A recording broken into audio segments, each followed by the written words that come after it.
So in the previous video, I talked about being personally empowered. So all of the tools that I've brought here today, I have a personal connection to people from that culture, and that's why these tools, I feel, empowered me. If you don't have a personal connection to those cultures, really think about whether or not you want to use tools from that culture.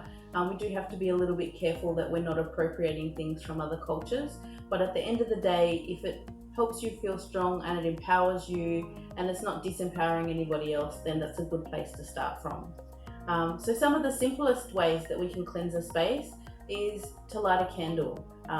Any candle that you like, simply light the candle, gaze into the flame, and whatever intention you want to put into that space. You can make it as simple or as complicated as you like. I know some people have these big incantations they do about darkness going into the flame and light surrounding. If that's what works for you, that's fine, but you can just simply light a candle with the intention that the space is cleared, and that can be all that is required. So that's one way, and that's not specific to any culture. Everybody can do that. A lot of Buddhist, Tibetan, those kinds of not Middle Eastern, what would you call those? Eastern traditions use bells and gongs for cleansing. So that's quite a high pitch. The vibration of that sound is what clears a room. You can have small ones like this, you can have giant ones, you can have big gongs. But the way that that works is the sound of the bell makes things of low vibration not want to be in that environment. So if you're going to cleanse a room with bells, you do have to give them a good ring, because you need to make that high vibration sound to make the lower vibration energies want to leave that space. So that's another very simple way that you can cleanse a space.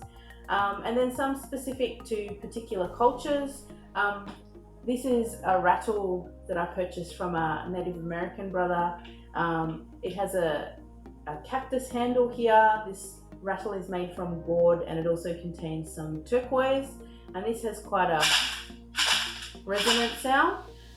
This rattle I don't use very often. In fact, it's usually kept wrapped in a black cloth in the bottom of my cupboard. I actually only use this one for when I'm doing house clearings.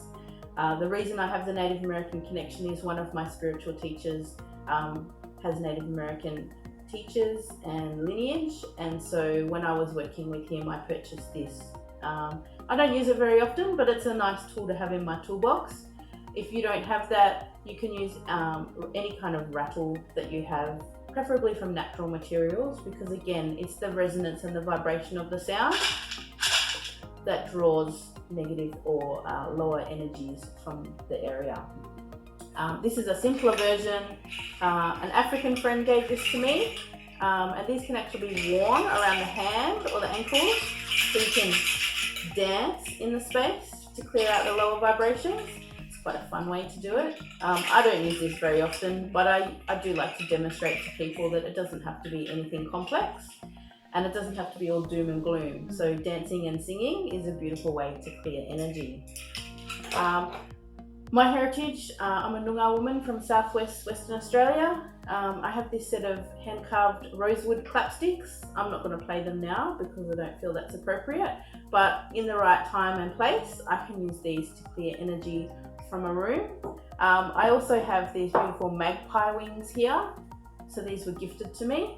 And I have in the past, when I've been out in nature and wanted to clear an area, I've actually just held them in my hands and danced like a magpie to clear the energy. If you don't have a wing, you can just use a feather. It can be as simple as using the tips of the wings to flick unwanted energy away from the area.